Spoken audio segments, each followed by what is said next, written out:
કેશોદ તાલુકાના ઘેડ વિસ્તારનો પ્રારંભ પંચાળા ખાતેથી થાય છે અને અહીં આવેલ ભગવાન સ્વામિનારાયણ મંદિરને કારણે જગપ્રસિદ્ધ બન્યું છે. પંચાળા સ્વામિનારાયણ સંપ્રદાયનું મહત્વનું સ્થળ છે.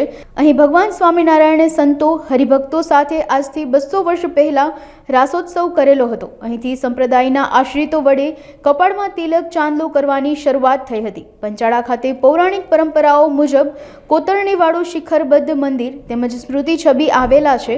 પંચાળામાં શ્રી મહારાજજીની રસીઓ રાસ રમતા સંતોને શ્રીહરિનું દિવ્ય દર્શન, રાધા અને લક્ષ્મીજીનું દિવ્ય દર્શન, ધર્મભક્તિનું સપરિવાર દિવ્ય દર્શન થયું હતું.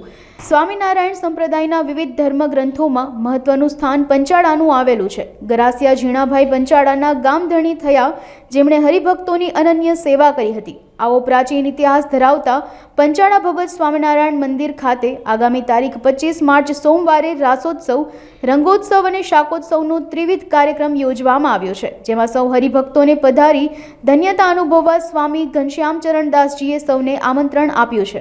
બોલો સ્વામિનારાયણ ભગવાનની જય. વસંતની અલબેલ વાગી છે, આંબે મોર બેઠા છે, કોયલ પંચમ સુર આલાપે છે, જે જીવનમાં લાવે વસંત એનું નામ સંત.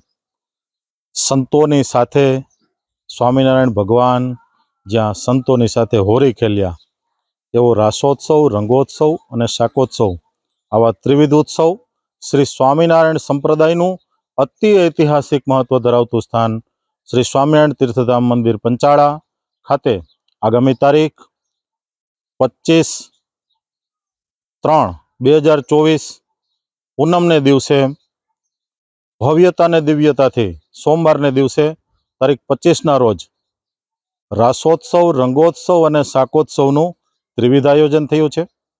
આજથી પૂરા 200 વર્ષ પહેલાં ભગવાન શ્રી સ્વામિનારાયણે પંચાળા તીર્થધામમાં રાસોત્સવ કર્યો હતો. જેટલા સંતો હતા એટલા સ્વરૂપ ધારણ કરીને મહારાજ રાસ રમ્યા હતા અને રંગે રમ્યા હતા. એટલે ફૂલ દોલોત્સવ, નરનારાયણ દેવનો જન્મોત્સવ, પ્રહલાદજીનો જન્મોત્સવ, એનો જે ફરીથી એનો નવો જન્મ, એનો જન્મોત્સવ, આ રીતના ત્રિવિધ ઉત્સવ શ્રી સ્વામિનારાયણ મંદિર પંચાળાને આંગણે તારીખ 25ના રોજ અતિ ભવ્યતાથી મનાવવામાં આવશે.